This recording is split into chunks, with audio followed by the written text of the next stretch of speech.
So bago natin i-restore to mga bossing, shoutout ko lang yung pinagbilihan ko si Boss Rickmel Nolasco Robles.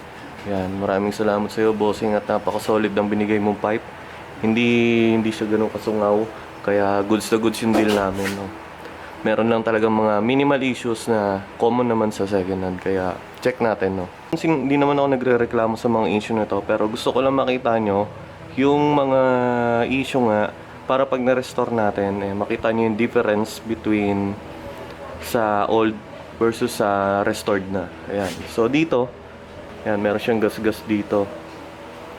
So dito, ang plano ko na lang siguro is liyahin ng mataas na grit ng sandpaper, para mawala tong parang tama ata to ng bato o natapakan yung nag-faded na paint, original paint ng B8 natin, madali lang i-restore yan kasi ipe-paint lang natin siya ng flat black na spray can.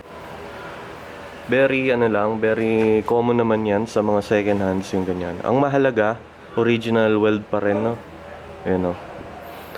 Di ko lang sure kung welded na to o original pa rin. Yan, pero wala namang kaso sa akin yun kasi yung habol ko talaga yung performance tsaka yung lutong. Yan. Tapos, mamaya makikita niyo yung pinaka main issue, medyo may part lang dito na natanggal yung weld sa likod. Napaka-late lang, ganyan lang. Kaya wala namang masyadong issue doon. At ayan, napaka-minimal. Talagang lang to. Gagawin lang natin, restore, tapos repaint, at ayan, buffing natin. Tapos lagyan natin ng wax para pumogi ulit. So ano pa inintay natin mga bossing, kalasin na natin.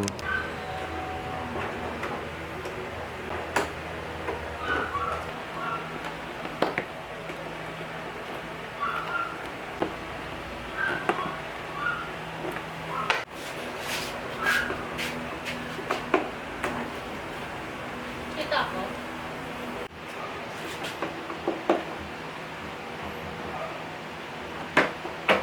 Ito na yung mo.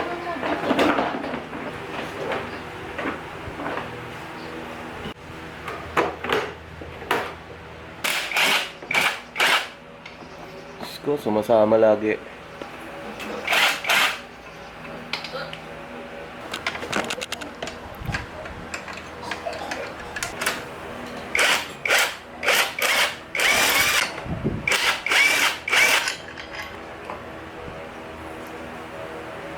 Sharon! Hindi po malaglag. Alright, so tanggalin ko na rin yung heat guard, Check ko lang din kung kompleto.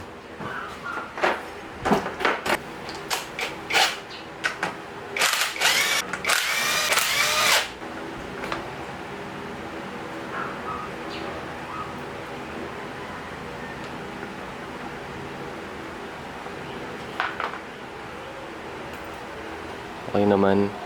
Tumulusot lang yung nilagay ng tornilyo dito. Kaya bumagsak. Dikit na siya sa pipe.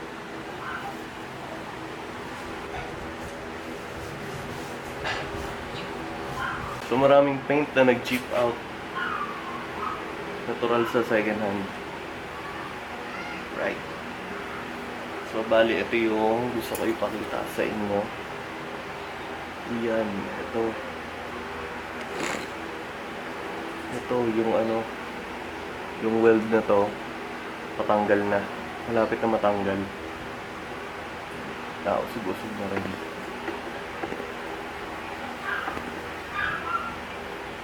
Kita niyo ba mga boss? Ayan Papa-welding ko na lang din ulit yan.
Alright, so yun no mga bossing.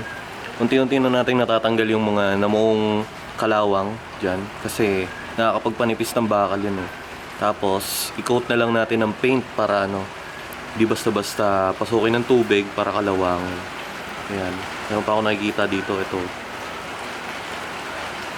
Ayan. So natatawa lang ako sa mga nagbebenta o sa mga bumibili ng mga pipe na ni-repaint na. Ayaw nila ng ganun kasi yan, mas gusto nila yung stock color. Lalo pat second hand yung binili mo. Syempre, check mo pa rin kasi mas maigi nga yung nire-repaint kasi naaalagaan eh. Kesa naman sa hindi.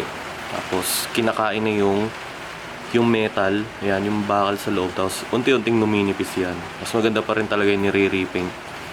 So gagamitin ko lang dito mga bossing flat black na Bosni. Yan, di ako gagamit ng high temp kasi proven naman sa akin na okay yung flat black. Yan, kayo bahala kayo kung gusto niyo gumamit ng mga high temp, pang high temperature na paint. Nasa sa inyo yan, pero sa akin yung flat black lang ng Bosni.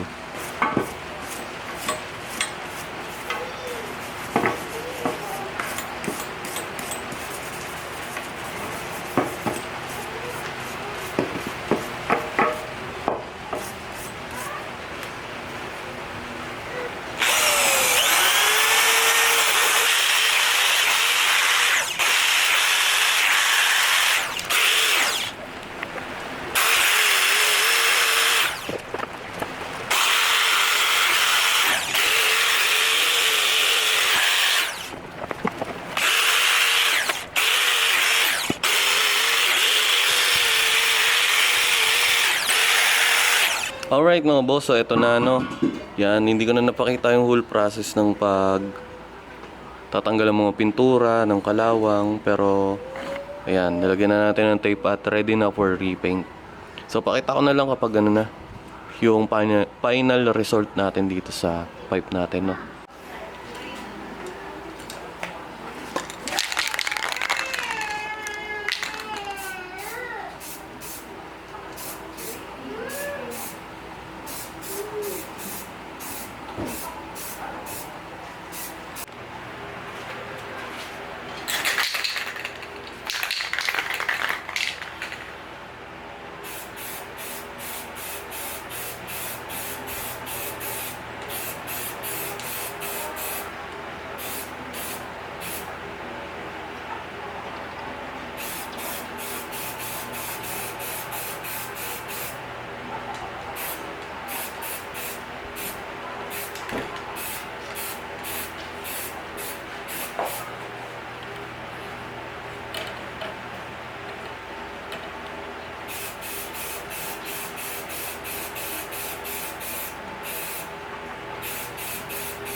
Alright mga boss, so ito yung itsura ng pagkaka-repaint natin, no? Yung liktarin natin. Alright.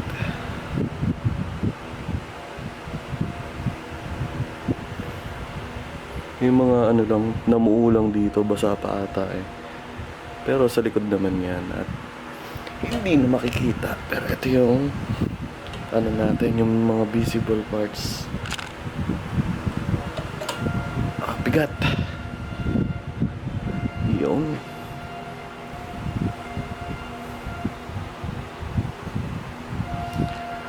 Yan, at least na-cover up natin yung ano, no? Natanggal natin yung ibang mga kalawang. At yung iba na-cover up natin. Ayan. Tapos, pag ano, baka siguro bukas, daling ko kay Kuya Alvin to. Di bali nang magpintura ulit. Papabab ko tong elbow. Yan. Pati yung sa ilalim. Ito. Papakinangin natin. Right.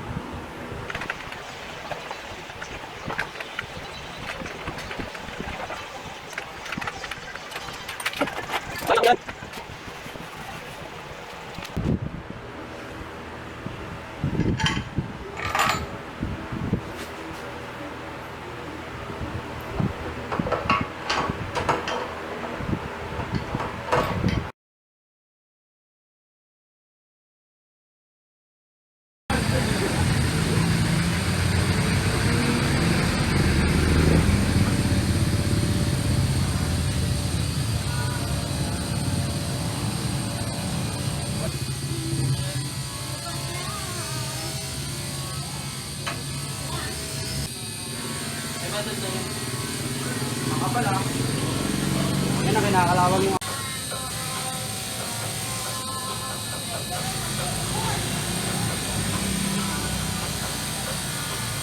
Alright, ito ng pipe natin mga bossing. Napakakintab oh.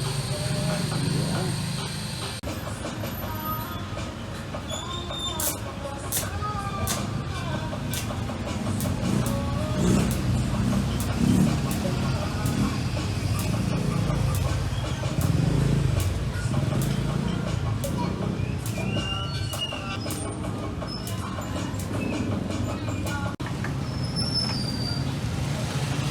Napakakintab eh oh.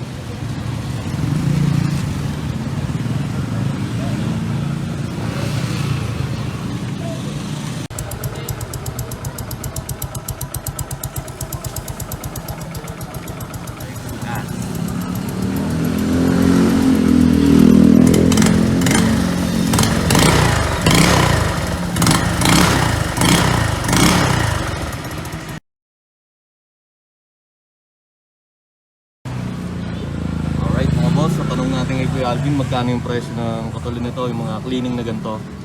Magkano Kuya Alvin? pag-mapping ko, 250 po. 250 ang cleaning dito. Yan.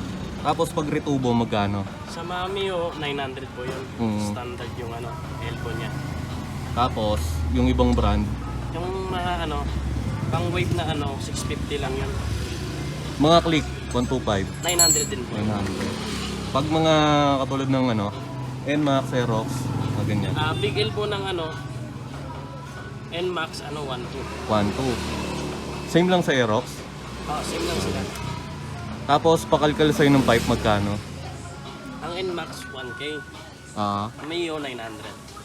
sa click 125, 900. 900 din. So yun mga bossing no, para hindi na ako mapagod magsasagot ng comment nyo kung magkano. Ayan. Nasabi na ni Kuya Alvin lahat ng presyo. Ganda na ng pipe natin.